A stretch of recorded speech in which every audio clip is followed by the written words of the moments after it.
ఒక చరిత్ర సృష్టించాం. పోర్ట్లు అనేటువంటివి ఎప్పుడన్నా మీ 45 సంవత్సరాల మీ రాజకీయ చరిత్రలో ఎప్పుడన్నా నిర్మాణం చేయాలని తలపెట్టారా? 10 ఫిషింగ్ హార్బర్లు, 3 పోర్ట్లు, ఈరోజు జిందాల్ ఇండస్ట్రియల్ పార్క్ కొత్త వలస మన ఎస్కోట దగ్గర, NTPC green hydrogen hub, Nakkapalli industrial hub, అచ్యుతాపురంలో అనేక ఫార్మా కంపెనీలు. ఈరోజు ఇన్ని కార్యక్రమాలు చేస్తే నీకు పేర్లు కావాలట. రాసుకుందాం రా, నువ్వు నేను ఎక్కడైనా కూర్చొని రాసుకుందాం. ఇది కాదు ఈ ఛాలెంజ్లు, లేకపోతే వెటకారంగా మాట్లాడడం. నేను వెటకారంగా మాట్లాడడం మొదలు పెడితే వాళ్ళు నువ్వు ఎక్కడో ఊరేసుకుని సావాలి. ఏమొచ్చేస్తుంది? నన్ను గుడ్డు గుడ్డు గుడ్డు అంటున్నావు, నేను పప్పు పప్పు పప్పు అంట. ఏమొస్తుంది? జనానికి ఏమైనా వస్తుందా? నీది పెయిడ్ పబ్లిసిటీ, నీ పెయిడ్ ట్రోలింగ్ అనేటువంటి తెలియదు ఎవరికి. నాకేమీ రాయడానికి ఆ టైము ఈ టైము ఏ టైము లేదు నా దగ్గర. నాకున్నటువంటి రాజకీయ అవగాహన, రాజకీయంగా నాకున్నటువంటి ఆలోచనలు,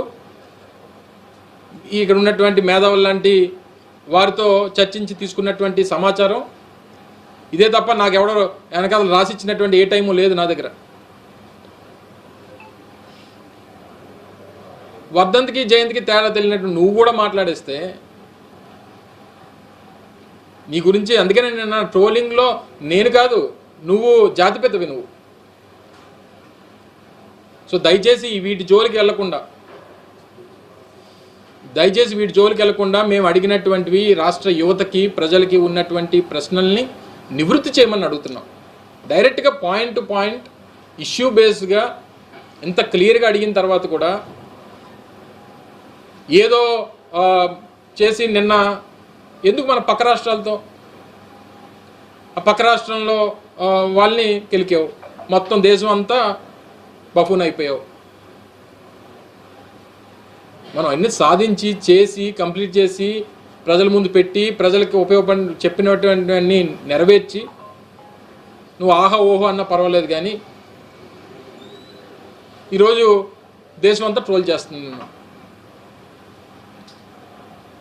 బెంగళూరు, హైదరాబాదు, లేకపోతే చెన్నైయో గుర్గావో వీటిని మనం ఆదర్శంగా తీసుకొని, పూణే లాంటి నగరాలని ఆదర్శంగా తీసుకొని వి షుడ్ గో హెడ్.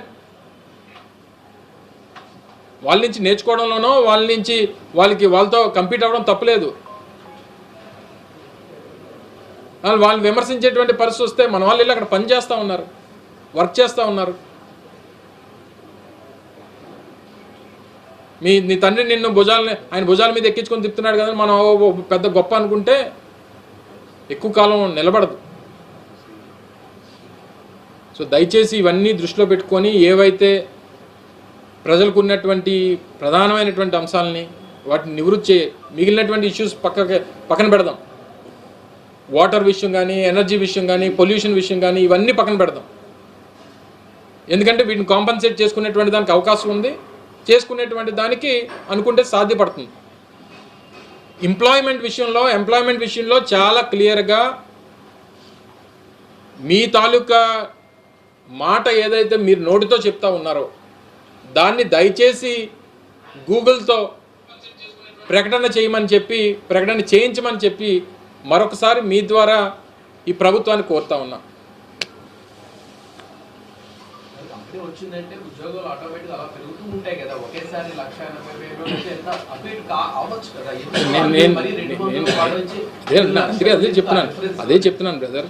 నేను చెప్పినటువంటిది చాలా క్లియర్గా చెప్పా. నేను నా సొంతంగా చెప్పలేదు కదా 200 వస్తాయని నేను చెప్పింది కాదు. ఆ సంస్థతో ఈ రాష్ట్ర ప్రభుత్వం వాళ్ళు అగ్రిమెంట్కి వెళ్ళే ముందో లేకపోతే వాళ్ళు ఇచ్చినటువంటి ప్రపోజల్ టైంలోనో క్యాబినెట్ ఒక నిర్ణయం తీసుకోవాలి. 22,000 కోట్ల రూపాయలు ఇన్సెంటివ్స్ ఇచ్చినప్పుడు వాళ్ళు చాలా క్లియర్గా వాళ్ళు చెప్తారు, ఇదిగో ఇంత పెట్టుబడి మేము పెడతాం, ఇంతమందికి ఉద్యోగాలు ఇస్తాం, మాకు కావాల్సినటువంటి రాయితీలు ఇవ్వనేటువంటిది సహజంగా ఏ సంస్థ అన్నా మన రాష్ట్రానికి వచ్చినప్పుడు ప్రభుత్వాన్ని అడుగుతుంది. దాని మీద ప్రభుత్వ పెద్దలందరూ కలిసి కూర్చొని చర్చించి, అధికారులు మంత్రులు అందరూ కలిసి చర్చించి ఒక నిర్ణయం తీసుకొని క్యాబినెట్ తీసుకెళ్తారు. మీ ఆంధ్రజ్యోతిలోనే, మీ ఈనాడులోనే ఈ రైడన్ అనేటువంటి సంస్థ 87,000 కోట్ల రూపాయలు పెట్టుబడి 200 ఉద్యోగాలు అనేటువంటిది మీ పేపర్లోనే రాశారు. దాన్నే నేను తీసుకున్నాను, దాని ప్రకారం చెప్తున్నాను. అందులో 200 అని చెప్పి రాసి మంత్రి గారు 1,88,000 అంటే ఏది నమ్మాలి ప్రజలు అనేటువంటిది మా ప్రశ్న. సరే 50,000 అని చెప్పి గూగుల్ చెప్పింది అనుకో, చెప్పాను కదా నేను సివిల్ సన్మానం ఏదైనా పెడతా, ఇక్కడ నేనే పిలిచి ఐటీ మంత్రి గారిని పిలిచి నేనే సన్మానిస్తా. మా పార్టీ నాయకులు కానీ లేకపోతే పెద్దలు కానీ ఎవరు వాళ్ళని ఒప్పించుకోనో లేకపోతే నేను ప్రాంతవాసిగా ఇంత పెద్ద సంస్థ వచ్చినప్పుడు ఇన్ని వేల మందికి ఉద్యోగాలు వచ్చినప్పుడు మా బాధ్యత అని చెప్పి మేము పెడతాం.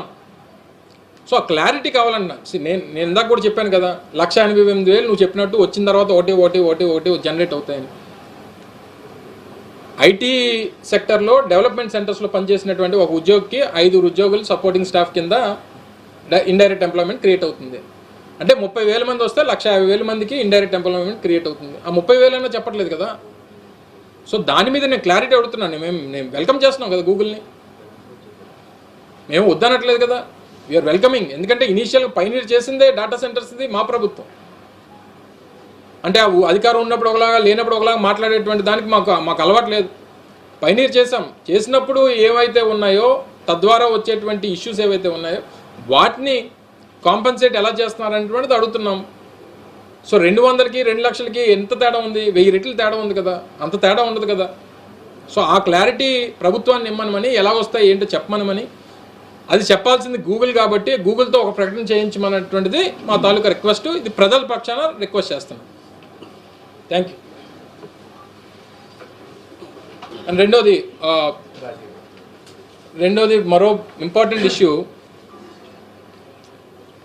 ఈ పరిసర ప్రాంతాల్లో ఈ మధ్యకాలంలో ఉన్నటువంటి కొన్ని ప్రధానమైనటువంటి ఇష్యూస్ని మొన్న మా పార్టీ అధ్యక్షులు జగన్మోహన్ రెడ్డి గారు నర్సీపట్నం వచ్చినప్పుడు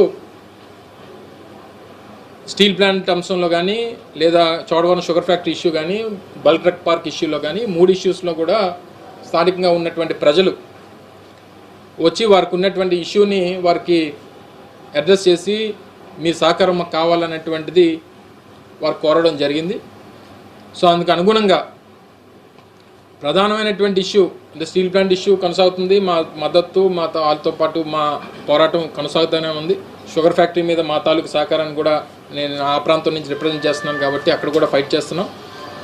మేజర్గా Rajipeta issue, bulk drug park issue మీద పెద్ద ఎత్తున ఆ ప్రాంతంలో ఉన్నటువంటి ఆ గ్రామస్తులు, పరిసర ప్రాంతాల్లో ఉన్నటువంటి గ్రామస్తులు పెద్ద ఎత్తున దాన్ని వ్యతిరేకిస్తున్నటువంటి పరిస్థితుల్లో కొత్తగా మళ్ళీ ఇంకొక 800-900 ఎకరాలు ఎక్వైర్ చేస్తామని చెప్పి ప్రభుత్వం నోటిఫికేషన్ ఇస్తున్నామని ఇచ్చేస్తున్నటువంటి క్రమంలో వారికి మన తాలూకు మద్దతుని తెలియజేయాలనేటువంటిది మా పార్టీ అధ్యక్షులు గారు మొన్న వారు వచ్చి కలిసిన తర్వాత మాకు చెప్పడం జరిగింది. పార్టీ అధ్యక్షుడిగా మా జిల్లాలో ఉన్నటువంటి ప్రధానమైనటువంటి ముఖ్య నాయకులందరితో కూడా చర్చించి రేపు 22వ తారీఖున రాజీపేట గ్రామానికి వెళ్ళి వారికి మా సంఘీభావం తెలియజేయాలని చెప్పి పార్టీ నిర్ణయం తీసుకుంది. ఆ రోజు కన్నబాబు గారు, బొత్స గారు, ఉమ్మడి విశాఖపట్నం జిల్లా నాయకత్వం అంతా కూడా చలో రాజీపేట వెళ్ళి రాజీపేటలో ఉన్నటువంటి ఆ కుటుంబాలందరికీ కూడా వారు ఏదైతే మేము చాలా క్లియర్గా ప్రభుత్వానికి మన జగన్మోహన్ రెడ్డి గారు కానీ మేము కానీ చెప్పాం, అయితే ప్రజలను ఒప్పించి మీరు టేకప్ చేయండి, లేని పక్షంలో ప్రజలు ఏదైతే కోరుకుంటున్నారో దానికి వైఎస్ఆర్ కాంగ్రెస్ పార్టీ మద్దతు పలుకుతుంది అనేటువంటిది వారు చెప్పడం జరిగింది. వారి డిమాండ్స్కి వారితో పాటు వారికి సంఘీభావం తెలియజేసేటువంటి దానికి రేపు 22వ తారీఖున రాజీపేట ఉమ్మడి విశాఖపట్నం జిల్లా నాయకత్వం అంతా కూడా అక్కడికి వెళ్ళి వారికి మద్దతు పలికేటువంటి కార్యక్రమం చేయబోతాం. Thank you. అదే అంటే ఒకటండి, ఎప్పుడన్నా ఒక పరిశ్రమ వచ్చినప్పుడు ఒక ఇది వచ్చినప్పుడు ఆ స్థానికంగా ఉన్నటువంటి ప్రజల్ని మెప్పించి ఒప్పించి వాళ్ళని కన్విన్స్ చేసి చేయాల్సినటువంటి బాధ్యత ప్రభుత్వానికి. ఇదే దీంట్లో ఉన్న స్థానిక శాసనసభ్యులు ప్రతిపక్షంలో ఉన్నప్పుడు వాళ్ళని రెచ్చగొట్టేటువంటి కార్యక్రమం చేశారు.